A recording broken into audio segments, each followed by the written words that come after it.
Toby's tightrope.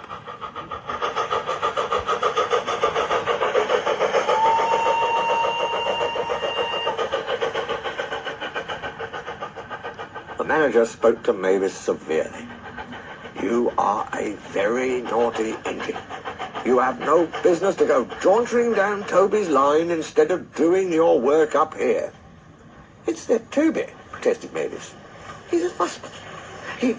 Toby has forgotten more about trucks than you will ever know. You will put the trucks where he wants them and nowhere else. But there are no buts, said the manager sternly. You will do as you are told, or else. Mavis stayed good for several days. Mavis soon got tired of being good. Why shouldn't I go on Toby's line? She grumbled. She started making plans. At the top station, the siding arrangements were awkward. To put trucks where Toby wanted them, Mavis had to go backwards and forwards, taking a few at a time. If, she suggested to her driver, we used the teeniest bit of Toby's line, we could save all this bother.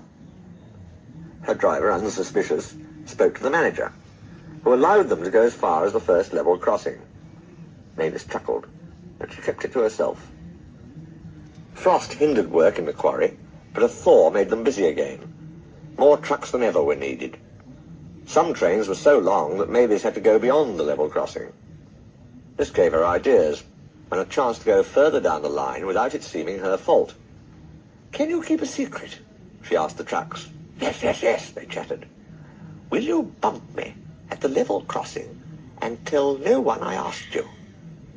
The trucks were delighted and promised. It was unfortunate that Toby should have arrived while Mavis was elsewhere, and decided to shunt them himself. They reached the level crossing, and Toby's brakes came on. This was the signal for the trucks. On, they yelled, giving him a fearful bump. His driver and fireman, taken unawares, were knocked over in the cab, and before they could pick themselves up, Toby was away, with the trucks screaming and yelling behind him. What none of them realized was that with the warmer weather, melted snow from the mountains had turned a quiet stream into a raging torrent, and that the supports of the bridge they were approaching had already been undermined. Toby and his crew saw it together. The bridge vanished before their eyes, leaving rails like tightropes stretched across the gap. Peep, peep, peep, whistled Toby. His driver, still dazed, fought for control. Shut regulator, reverser hard over, full steam against the trucks. Hold 'em, boy, hold 'em, it's up to you. Nearer and nearer they came. Toby whistled despairingly. Though their speed was reduced, braking was still risky.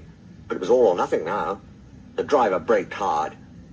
Toby went into a squealing slide, groaned fearfully, and stopped, still on the rails, but with his wheels treading the tightrope over the abyss. Mavis was horrified. She brought some men who anchored Toby with ropes, while she pulled the trucks away. Then she ran to the rescue. Hold on, Toby, she tooted. I'm coming! Ropes were fastened between the two engines. Toby still had steam and was able to help, so he was soon safe on firm track, and saying thank you to Mavis. I'm sorry about the trucks, said Mavis. I can't think how you managed to stop them in time. Oh, well, said Toby.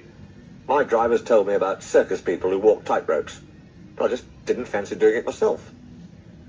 The Fat Controller thanked the manager and his men for rescuing Toby from his tightrope. A very smart piece of work, he said. Mavis did well, too, I hear. Mavis looked ashamed. It was my fault about those trucks, sir, she faltered. I didn't know. But if I could... Could what? Smiled the Fat Controller. Come down the line sometime, sir. Toby says you'll show me how to go on. Certainly, if your manager agrees. And so it was arranged. Mavis is now a welcome visitor at Farker Shed. She's still young, and still makes mistakes. But she's never too proud to ask Toby. And Toby always helps her to put things right.